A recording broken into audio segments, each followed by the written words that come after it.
Question d'une sœur. Salam alaikum. Je voudrais savoir si le fait de retirer mon hijab devant la grille de l'école et de ne pas prier à l'heure, Allah Ta'ala me châtierait le jour du jugement pour cela, sachant que ce n'est pas de ma faute, car j'avais moins de 16 ans et aujourd'hui j'ai 16 ans, et sachant que je ne suis plus obligé d'y retourner, je voudrais savoir si vous avez un conseil à me donner. Dois-je continuer ou arrêter? Et quel est votre avis sur ce sujet, Barakallahu fikum?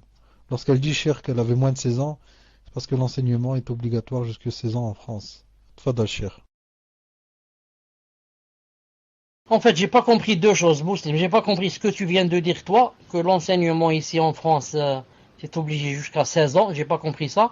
J'ai pas compris la phrase quand elle dit maintenant, elle dit ici, elle dit, je lis, elle dit, sachant que je ne suis plus obligé d'y retourner. Qu'est-ce que ça veut dire ça? Est-ce que je comprends que, c'est-à-dire, elle peut ne plus aller à l'école? C'est-à-dire, qu'est-ce que ça veut dire ça? J'ai pas compris. Donc je dis, Wallah subhanahu wa ta'ala alam. Est-ce que vous m'entendez?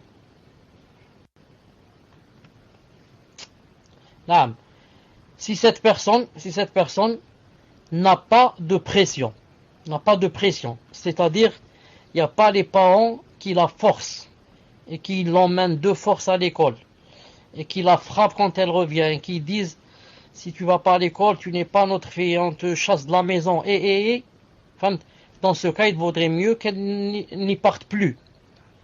Car l'enseignement, c'est pas obligatoire, yani, à ce stade-là. L'essentiel, c'est de savoir écrire, de savoir lire une lettre, comme dit Cheikh Ibn Uthaymin. Maximum, j'écris une lettre à mon mari, je lui dis, voilà ce qui s'est passé, je lis ces lettres quand il m'écrit. Je suis pas obligé d'être, yani, je ne sais pas quoi, docteur ou là. Surtout que, yani, je désobéis à Allah. Si au moins je pouvais étudier tout en étant yani, dans la charia.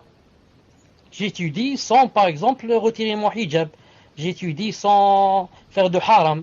Ça ne fait rien. Allah subhanahu wa ta'ala n'a pas interdit le ilm, que ce soit aux femmes, que ce soit aux hommes.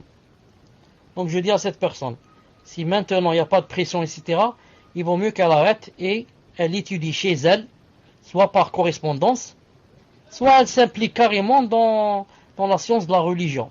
Elle étudie la charia, etc. à la maison.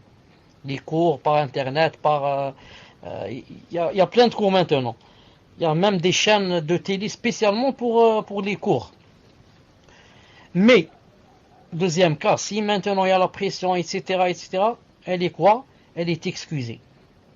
Car si Cheikh Fawzan, hafidahullah, vous avez entendu l'audio avec moi, où une fille a dit que mes parents me disent, yani, c'est pas possible de mettre le djilbab, il faut l'enlever, etc., tu dois t'habiller comme les Françaises, etc. Vous avez entendu l'audio, où il a dit qu'elle était excusée.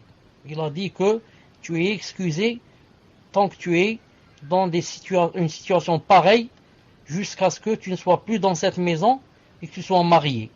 Ou alors que Allah subhanahu wa ta'ala guide tes parents. Car l'islam n'impose pas à une personne une chose qu'elle ne peut pas, qui la dépasse.